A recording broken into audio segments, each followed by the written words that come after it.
सभी को good morning. आप सभी का फिर से स्वागत है आपके अपने यूट्यूब चैनल भारद्वाज कंसेप्ट में। आज हम एक्सरसाइज 5.2 के अगले क्वेश्चन की तरफ बढ़ते हैं, जिसमें हमें दिया गया है which term of the AP will be 132 more then it's 54th term. AP का कौन सा पद 54वें पद से 132 अधिक होगा। एपी हमें दी गई है, ये एक्सरसाइज 5.2 का 11वां क्वेश्चन है, जिसमें हमारे पास जो एपी है 3, 15, 27, 39 और इस प्रकार हमें एपी दी गई है। तो एपी का जो फर्स्ट टर्म होगी वो यहाँ पर है 3, यानी ए की वैल्यू यहाँ 3 दी गई है। कॉमन डिफरेंस सार्व अंतर, जिसको हम डी बोलते हैं, A2 - A1 यानी 15 - 3 ये होगा 12, यानी डी की वैल्यू हमारे पास 12 है, ए की वैल्यू हमारे पास 3 है। मान लेते हैं किसी भी एपी का, यानी इस एपी का nवां पद 54वें पद से 132 अधिक होगा। Like nth term of AP will be 132 more then its 54th term. माना एपी का nवां पद 54वें पद से 132 अधिक होगा। एपी का nवां पद होगा an, जो 54वें पद से 132 अधिक है। इस पद से यह पद 132 अधिक है। यदि हम 54वें पद में 132 ऐड कर दें तो ये दोनों इक्वल हो जाएंगे। तो हम जानते हैं an इक्वल टू होता है a plus n-1 into d equal to a। Double को हम लिख सकते हैं a प्लस 53d प्लस 132। तो यहाँ पर a से a कैंसिल हो जाएगा। n-1 इंटू डी की वैल्यू हमारे पास 12 है, equal to 53 into d plus 132। यहाँ पर हम मल्टीप्लाई करवाते हैं 12n - 12 इक्वल टू 12 × 36 हासिल 3, 12 × 5 = 60 और 3 = 63 प्लस 132 12n। जब हम इस 12 की साइड चेंज करते हैं तो ये नेगेटिव है, इस तरफ आकर होगा ये पॉजिटिव। तो यहाँ पर इसको ऐड करते हैं 12n बराबर 6 और 2 8 और 2 10 हासिल 1, 3 और 3 6 और 1 7 और 1 हासिल 8, 6 और 1 7। तो यहाँ पर होगा ये 12n = 780। n = 780 डिवाइड बाय 12, जो ये मल्टीप्लाई में है इधर आकर डिवाइड होगा। तो 12 × 5 = 60, 12 × 6 = 72, बच गए 6, 12 × 5 = 60। तो n = 65, यानी इस एपी का 65वां पद जो होगा वो 132 अधिक होगा 54वें पद से। यानी यहाँ पर हम लिख सकते हैं 65th term of AP is equal to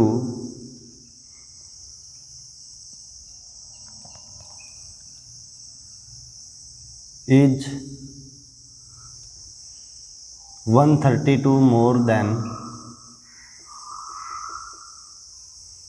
54th term. कि एपी का 65वां पद 54वें पद से 132 अधिक होगा। फिर से एक बार इसको देखते हैं। यहाँ पर AP दी गई है 3, 15, 27, 39 और इस प्रकार एक AP है।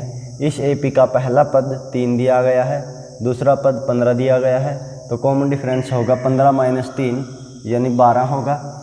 तो AP का कौन सा पद पूछा गया, हमें क्वेश्चन में पूछा गया है कि AP का कौन सा पद 54वें पद से 132 अधिक होगा। तो मान लेते हैं इस AP का nवां पद 54वें पद से 132 अधिक है। तो माना AP का nवां पद 54वें पद से 132 अधिक है।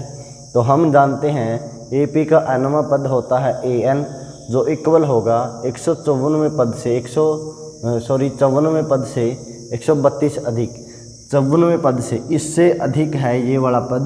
यदि हम 132 ऐड कर दें तो ये दोनों इक्वल हो जाएंगे। तो हम जानते हैं AN = A + n - 1 × D। इधर होगा A54 को हम लिख सकते हैं A = 53D + 132। जब हम A की साइड चेंज करेंगे तो ये कैंसिल हो जाएगा A - A। तो यहाँ पर n - 1 × D, D की वैल्यू हमारे पास 12 है। यहाँ पर हम मल्टीप्लाई करवाते हैं 12n - 12। D के स्थान पर हम 12 पुट करेंगे, 12 × 3 = 36, हासिल 3, 12 × 5 = 60 और 3 = 63 होगा प्लस 132। जब हम 12 की साइड चेंज करेंगे तो यहाँ पर ये पॉजिटिव हो जाएगा, तो इनको हम ऐड करते हैं तो 780। तो जब हम 12 की साइड चेंज करेंगे, यहाँ पर मल्टीप्लाई है n के साथ, तो यहाँ डिवाइड होगा, तो यहाँ पर n की वैल्यू होगी 65। यानी इस AP का 65वां पद 54वें पद से 132 अधिक होगा। यदि हम 65वां पद फाइंड आउट करना चाहें तो A 65 होगा A + 64D। A की वैल्यू हमारे पास 3 है प्लस 64 × D, D की वैल्यू 12, 12 × 4 = 48, हासिल 4, 12 × 6 = 72 और 4 = 76। तो ये होगा 771। यानी AP का 65वां पद 771 होगा। और AP का 54वां पद फाइंड आउट करते हैं। A + 53D, A की वैल्यू 3 है, 53 × D की वैल्यू 15, 3 जमा 15 × 3 = 45, 15 × 5 = 75 और 4, ये हो जाएगा 700। A = 53D, D की वैल्यू हमारे पास 12 है, 3 + 12 × 3 = 36, हासिल 3, 12 × 5 = 60 और 3 = 63, 600 होगा 639। AP का 54वां पद 639 है और 65वां पद 771 है। जो दोनों का डिफरेंस होगा वो होगा 132। 11 में से 9 माइनस करेंगे 2, 6 में से 3 माइनस करेंगे 3, 7 में से 6 माइनस करेंगे 1। ये AP का 65वां पद है और ये AP का 54वां पद है। 54वें पद से 65वां पद 132 अधिक होगा। तो इस प्रकार हम अपने आंसर की जांच कर सकते हैं। नेक्स्ट क्वेश्चन में जो दिया गया है, 2 APs have the same common difference. The difference between their hundredth term is 100. What is the common difference between their thousandth term? तो 1000वें पद के बीच का जो डिफरेंस वो ज्ञात करना है। यदि AP का 2 AP हमारे पास दी गई है, मान लेते हैं पहली AP, माना पहली AP, let the first AP, मान लेते हैं A, A2, A3, A4 और इस प्रकार हमारे पास एक AP है। माना दूसरी AP, लेट सेकंड AP, यहाँ पर हमने A2 माना है, यहाँ पर हम T1 या फिर कैपिटल A मान लेते हैं। A2, A3, A4 और इस प्रकार हमारे पास एक AP है। कॉमन डिफरेंस दोनों का सेम दिया गया है। यदि ये A2 माइनस A1 है, इसको हम A1 लिख सकते हैं। Common difference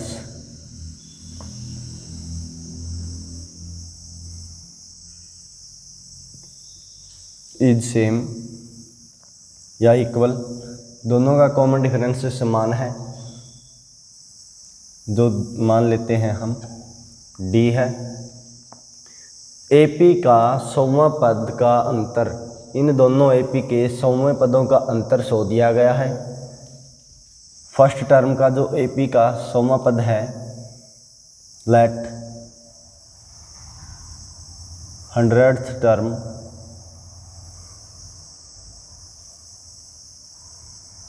of first AP will be 100. Let 100th term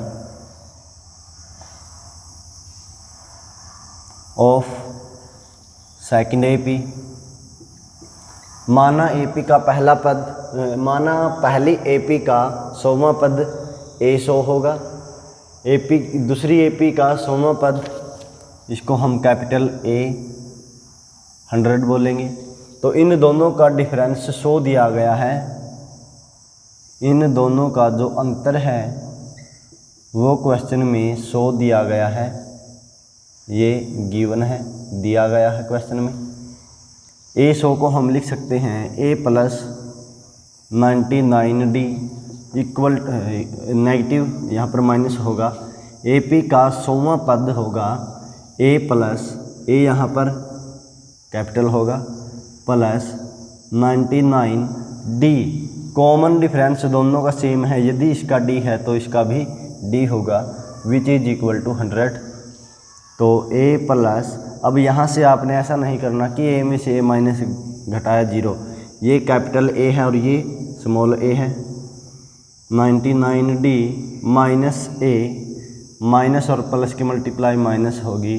99D equal to 100, A minus A equal to 100 होगा जब हम इसको कैंसिल करेंगे।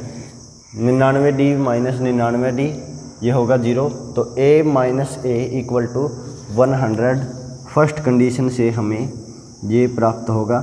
अब हमने जो फाइंड आउट करना है वो करना है कि AP के हजारवें पदों का अंतर क्या होगा। तो AP का हजारवां पद होगा A 1000 और दूसरी AP का हजारवां पद होगा कैपिटल A 1000 इक्वल टू, ये हमने फाइंड आउट करना है। तो A 1000 को हम लिख सकते हैं A प्लस 999D माइनस, इसको हम लिख सकते हैं A प्लस 999D। तो यहाँ पर A प्लस 999D माइनस की मल्टीप्लाई करवाते हैं तो ये भी माइनस हो जाएगा। 999D माइनस 999D ये कैंसिल हो जाएगा। तो A minus A which is equal to 100। A minus A पहले से ही हम इसको नेम दे सकते हैं हम equation first, from equation first A minus A which is equal to 100, यानी AP का जो हजारवां पद होगा इन दोनों AP के 1000वें पदों का अंतर भी 100 होगा। AP के यदि पहले पदों का अंतर 10 है तो दूसरे पदों का अंतर भी 10 होगा, तीसरे पद का अंतर भी, चौथे पद का भी, 10वें पद का भी, 1000वें पद का भी। चाहे कोई भी दो टर्म इस AP की लें जिनका कॉमन डिफरेंस सेम हो। मान लेते हैं कोई AP है हमारे पास 3, 7, 11, 15 और इस प्रकार एक AP है। इस AP का कॉमन डिफरेंस 4 है। कोई दूसरी AP लें, हमारे पास AP है मान लेते हैं 9, इस एपी का भी कॉमन डिफरेंस सेम होना चाहिए, क्योंकि क्वेश्चन में एपी के सार्वंतर समान दिया गया है। तो इस एपी का सेकंड टर्म होगी 13, थर्ड टर्म होगी 17, फिर होगी 21, और इस प्रकार इस एपी का जो हमारे पास एपी होगी। तो यहाँ पर भी कॉमन डिफरेंस 4 है। तो इनका फर्स्ट टर्म का जो डिफरेंस है वो यहाँ पर है 6, सेकंड टर्म का भी 6 होगा, यहाँ भी 6 होगा, यहाँ भी 6 होगा। चाहे हम एपी का कोई भी पद लें, इन दोनों एपी का हम कोई भी पद लें, यदि हम 100वां पद लें तो भी वो इन 100वें पदों का अंतर 6 होगा, 1000वें पद का अंतर भी 6 होगा। यही क्वेश्चन में पूछा गया था कि कोई एपी है, उस एपी का कोई 2 एपी हैं, उन दोनों एपी का कॉमन डिफरेंस सेम है और एपी का 100वां पद का अंतर 100 दिया गया है। यदि हम इस एपी का 100वां पद ज्ञात करें तो a + 99d, a है हमारे पास 3 + 99 × d, 99 गुणा में 4, तो ये हो जाएगा 400 - 4 यानी 396, तो ये होगा 399। इस एपी का 100वां पद होगा 399। इस एपी का यदि हम 100वां पद ज्ञात करें तो a + 99 × d, d की वैल्यू यहाँ पर भी 4, तो 396 + 9, 396 + 9 ये होगा 405। तो यहाँ पर भी 100वें पद का अंतर 6 होगा। इस एपी के सभी टर्म का अंतर 6 होगा, यानी इसका 6 दिया गया है। तो एपी का 1000वां पद ज्ञात कीजिए। इस एपी का 1000वां पद ज्ञात करेंगे और इस एपी का भी 1000वां पद ज्ञात करते हैं, तो उन दोनों का जो अंतर होगा वो 6 ही आएगा। ये 100% सत्य है, 100% ट्रू है ये कि एपी का कोई भी एपी है हमारे पास, यदि उनका कॉमन डिफरेंस सेम हो और 50वें पद का अंतर 6 है, तो 500वें पद का अंतर ज्ञात कीजिए तो वो भी 6 ही होगा। a 500 और इस एपी का a 500, इन दोनों का अंतर भी 6 होगा। तो अगले क्वेश्चन की तरफ बढ़ते हैं, जिसमें हमें दिया गया है how many 3 digit number are divisible by 7, कि 3 अंकों की कितनी संख्याएं 7 से विभाजित होंगी। 3 अंकों की कितनी संख्याएं 7 से विभाजित होंगी। 3 अंकों की संख्याएं जो 7 से विभाजित हैं।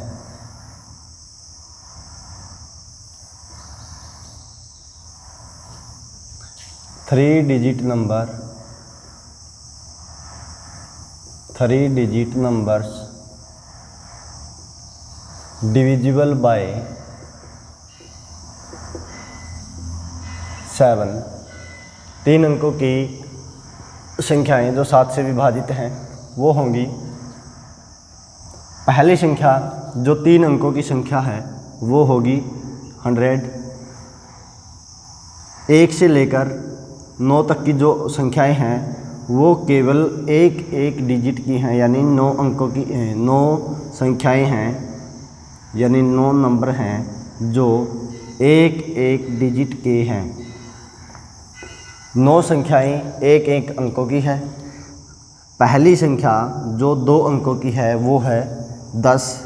10 एक संख्या है और इस एक संख्या में 2 अंक हैं। एक अंक है यहाँ पर 1 और एक है 0। तो 10 से लेकर 99 तक वो संख्याएं हैं जिनमें केवल और केवल 2 डिजिट हैं। यहाँ पर 9 है और यहाँ पर ये भी 9 है। सबसे छोटी संख्या जो 3 अंकों की है वो होगी 100। 1, 2 और 3 इस संख्या में 3 डिजिट हैं। और सबसे बड़ी संख्या जो 3 अंकों की है वो होगी 999, जिसमें 3 डिजिट हैं, 1, 2 और 3। संख्या 1 और डिजिट 3 है। तो सबसे छोटी संख्या जो 3 अंकों की होगी वो होगी 100। क्या 100 संख्या 7 से विभाजित है? नहीं होगी। 100 के बाद 101, फिर 102, फिर 103, फिर 104, फिर 105, फिर 106 और इस प्रकार अप टू 99। यहाँ पर 3 अंकों की ये एक सीरीज बनती है। हमने यहाँ पर देखना है कि कौन सी संख्या 7 से विभाजित है। ये भी संख्या 7 से विभाजित नहीं होगी।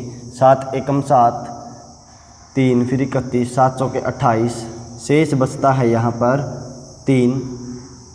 ये एक ज़्यादा है तो यहाँ पर शेष बचेगा 4, यहाँ 3 बचता है, यहाँ 4 बचता है, यहाँ 5 बचेगा, यहाँ पर 6 बचेगा और यहाँ बचेगा 7, यहाँ बचेगा 7। तो 7 एकम 7, तो ये 7 से पूर्ण विभाजित होकर यहाँ पर शेष 0 बचेगा। यानी पहली संख्या जो 7 से विभाजित है वो होगी 105। फिर दूसरी संख्या, इसमें हम 7 जोड़ेंगे तो वो होगी 112। फिर तीसरी संख्या, फिर हम इसमें 7 जोड़ेंगे वो होगी 119। यानी एक सीरीज बन जाती है जो 7 से विभाजित होगी। वो यहाँ पर हम लिख सकते हैं AP बनेगी 105। पहली संख्या जो 7 से विभाजित है यहाँ पर हम लिख सकते हैं first 3 digit number divisible by 7, वो होगी 105 यानी 105। 3 अंकों की पहली संख्या जो 7 से विभाजित है 105 होगी। दूसरी संख्या होगी हमारे पास 112। Second 3 digit number divisible by 7, वो होगी 112। तो हम यहाँ पर कॉमन डिफरेंस फाइंड आउट कर सकते हैं, जिसको हम D बोलते हैं। वो होगा 112 माइनस 105 यानी 7। तो D की वैल्यू 7 होगी, A की वैल्यू 105। तो अब हम पीछे से देखते हैं कि 999 संख्या 7 से विभाजित है। तो 999 7 से विभाजित होगी। तो 7 एकम 7, बचते हैं यहाँ पर 2, फिर उतारते हैं 9, 7 चौके 28, फिर बचेंगे 1, फिर 9 उतारते हैं, 7 दूनी 14, बच गए 5, यहाँ पर 5 शेष बचता है। 998 में 4 शेष बचेगा। 997 में 3 शेष बचेगा। 996 में 2 शेष बचेगा। 995 में 1 शेष बचेगा और 994 में हमारे पास 0 शेष बचता है। तो इस प्रकार हम देख सकते हैं कि अंतिम पद जो 3 डिजिट का है वो होगा 994, जो संख्या 7 से विभाजित है। Last term of 3 digit number, last term of 3 digit divisible by 7, वो होगी 994। 994 से कोई भी संख्या ऐसी नहीं है बड़ी जो 7 से पूर्ण विभाजित हो और वो संख्या 3 अंकों वाली हो। यहाँ पर हम लिखेंगे AN, जिसको हम लिखते हैं AN इक्वल टू 994। तो हम 994 को लिखेंगे AP का अंतिम पद यानी nवां पद है। तो हम देखेंगे कि इस AP का कौन सा पद है जो 994 है, यानी हमें n की वैल्यू फाइंड आउट करनी है। मान लेते हैं AP का nवां पद 994 है, तो AN इक्वल टू 994। इसको हम लिखेंगे A plus n minus 1 into D equal to 1994। A की वैल्यू हमारे पास है 105 plus n minus 1 into D, D की वैल्यू 7 इक्वल टू 9094। तो सबसे पहले हम 105 को साइड 105 की साइड चेंज करते हैं। n-1 into 7 equal to 994 minus 105। n-1 into 7 equal to, पहले हम 994 में से 100 माइनस करेंगे तो 894, फिर हम 5 माइनस करते हैं। 894 में से 5 माइनस किया तो 889 होगा।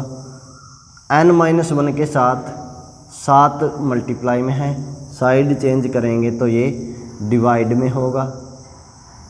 तो 7 से डिवाइड करते हैं, 7 एकम 7, 1 बचेगा, 7 दूनी 14, फिर बचेगा 4, 7 सत्ते 49। तो n-1 की जो वैल्यू होगी वो होगी 127। तो n equal to 127 plus 1 which is equal to 128। यानी इस एपी में 128 पद हैं। तो 128 वो नंबर होंगे जो 3 अंकों के होंगे और 7 से विभाजित होंगे। 128 नंबर्स ऑफ 3 डिजिट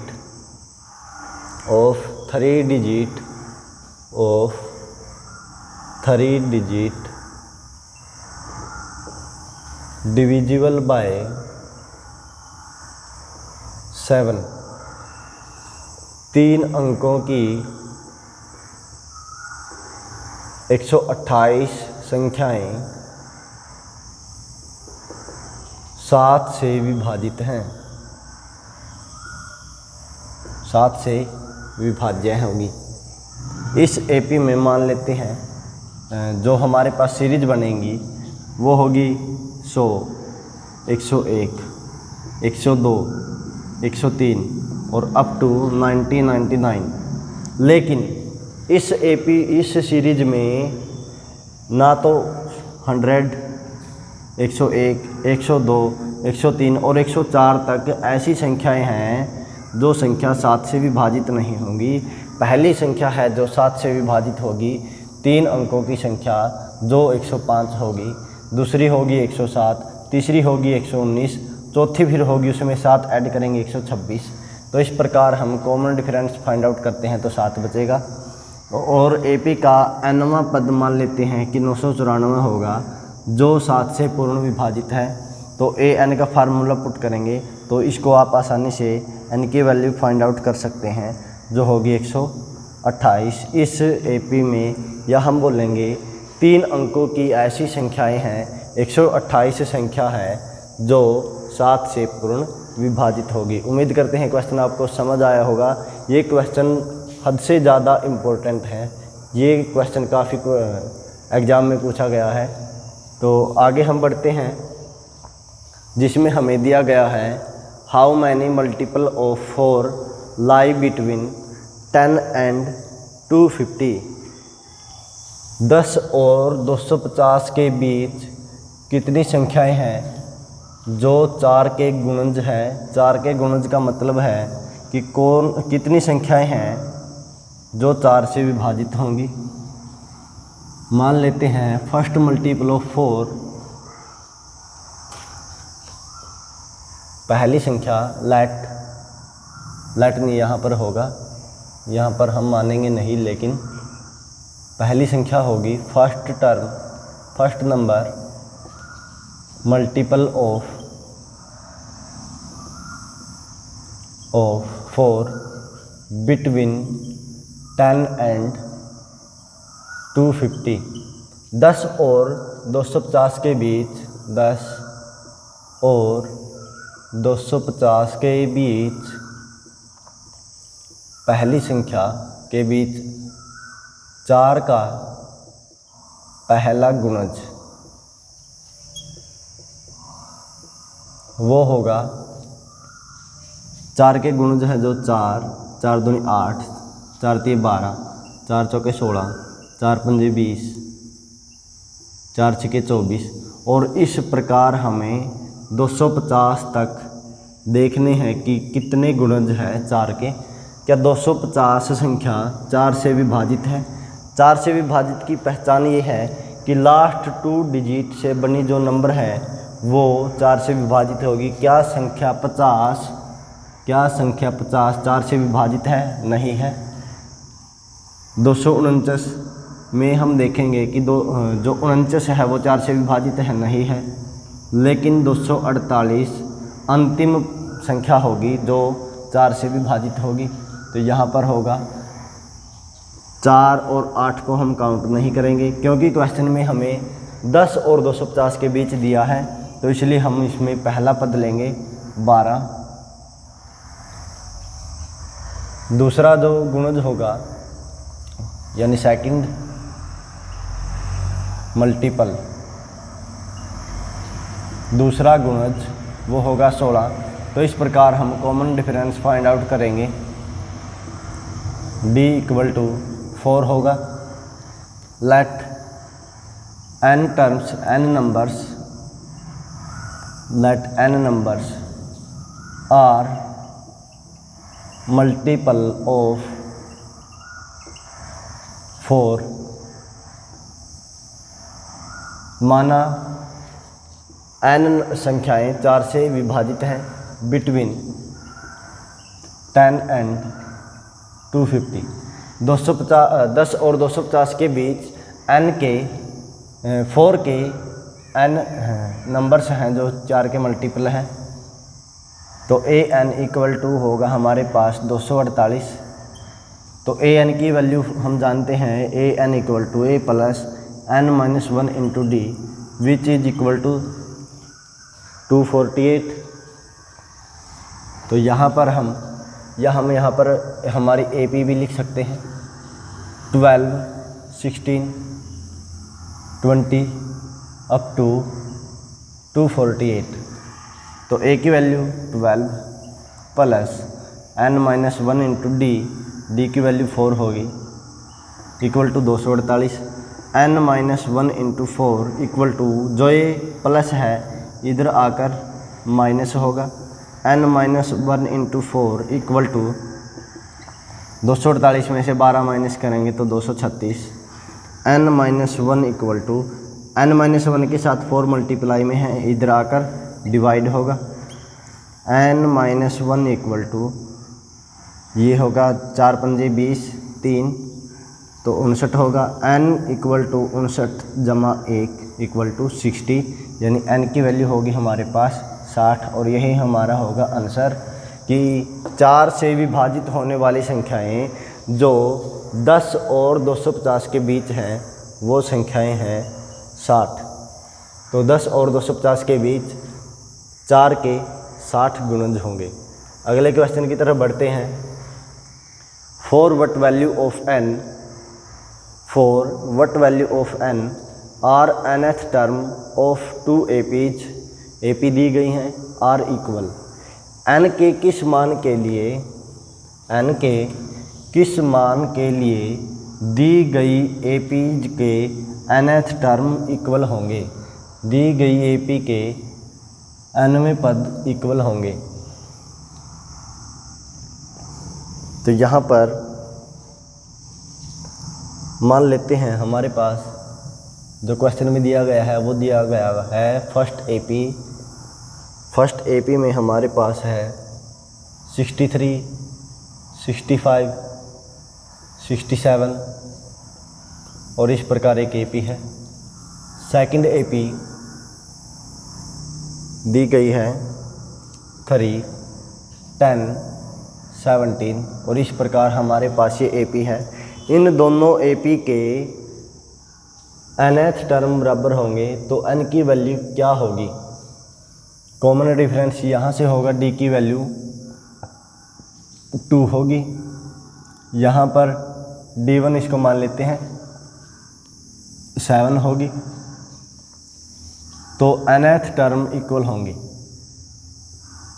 इसके nth टर्म इक्वल होंगे। मान लेते हैं इस AP का, पहली AP का nवां पद an है, दूसरी AP का nवां पद an, यानी यहाँ पर कैपिटल A लेंगे तो a + n - 1 × d which is equal to, इन दोनों के nवें पद बराबर हैं, a + n - 1 × D, यहाँ पर हमने D1 लिया है, तो A है यहाँ पर 63 प्लस n-1 इंटू D की वैल्यू पहली AP में 2 है, A plus n-1 into D की वैल्यू होगी 7, तो यहाँ पर 63 plus 2n-2 equal to 3 plus 7n-7। तो यहाँ पर हमें n की वैल्यू फाइंड आउट करनी है। 63 में से -2 करेंगे तो 61 plus 2n equal to 7n, ये होगा -4। तो यहाँ पर हम n को एक तरफ लेते हैं, माइनस है जो 4 इस तरफ आकर +4 होगा, 2n पॉजिटिव है इस तरफ आकर माइनस होगा, तो यहाँ पर होगा 5n which is equal to 65। तो n की वैल्यू होगी, n के साथ 5 मल्टीप्लाई में है तो साइड चेंज करेंगे तो डिवाइड हो जाएगा, तो 13 पंजे 65, तो n की वैल्यू होगी 13। यानी इस AP का, इन दोनों APs का जब हम 13वां पद ज्ञात करेंगे तो वो इक्वल होगा, यानी हम लिख सकते हैं 13th term of APs are equal, दी गई APs के 13वें पद बराबर होंगे। यदि हम 13वां पद ज्ञात करना चाहें तो इस AP का 13वां पद होगा A प्लस 12D, A की वैल्यू 63 प्लस 12 इंटू D की वैल्यू 2 है, 63 प्लस 12 दूनी 24, तो ये हो जाएगा 5, 6 और 2 8, 5 नहीं यहाँ पर होगा 7। तो AP का 13वां पद, पहली AP का 13वां पद 87 है, दूसरी AP का 13वां पद होगा A प्लस 12 इंटू D की वैल्यू यहाँ पर है 7, 12 सत्ते 84 और जमा 3 ये होगा 87, यानी इस AP का 13वां पद भी 87 होगा। तो इस प्रकार हम ज्ञात कर सकते हैं कि AP का कौन सा पद बराबर होगा। तो इन दोनों AP में D दिया गया है, यानी कॉमन डिफरेंस, मान लेते हैं AP का nवां पद बराबर है, इस AP का पहला पद हमने A1 लिया, A2 A3 यहाँ पर कैपिटल रखेंगे और यहाँ पर कैपिटल रखेंगे, यहाँ पर स्मॉल रखेंगे। बस ये डिनोट करने के लिए है कि यहाँ पर ये इक्वल नहीं है, यहाँ पर 63, यहाँ पर 3, यहाँ पर 65, यहाँ पर 10। तो इस प्रकार हम an की वैल्यू यहाँ पर पुट करते हैं, A plus n-1 into D, यहाँ पर भी A plus n-1 into D, A की वैल्यू रखी और हमने यहाँ पर D की वैल्यू रखते हैं। तो इस प्रकार हम n की वैल्यू फाइंड आउट कर सकते हैं। उम्मीद है सभी को ये क्वेश्चन अच्छे से समझ आए होंगे। तो आज के लिए इतना ही, बाकी बचे हुए जो 4-5 जो क्वेश्चन हैं 5.2 के वो अगली क्लास में करते हैं। बाय।